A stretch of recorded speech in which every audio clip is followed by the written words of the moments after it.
একদিন এক গরিব দুঃখী বাদর তার জন্মদিনে মাটির কেক দিয়ে জন্মদিন সেলিব্রেট করছিল, আর অন্যদিকে দুষ্টু বাদর আর একটা শার্ক সত্যিকারের কেক দিয়ে সেলিব্রেট করছিল।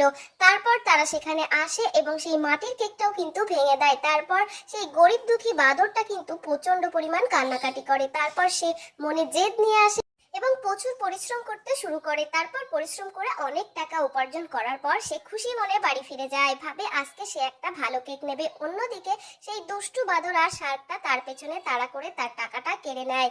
এইবার গরিব দুঃখী বাদরটা অনেক পরিশ্রম করে আর মনে মনে একটা ফোন দিয়ে আটে। অনেক পরিশ্রম করার পর অনেক টাকা পায় এবং অনেক টাকা পেয়ে সে একটা কেক নেয় এবং সেই কেকের মধ্যে সে হারপিক মিশিয়ে দেয়, যাতে সেটা খেয়ে তাদের অনেক কষ্ট হয়, কারণ বারবার তারা তার কেকটা ভেঙে দিচ্ছিল।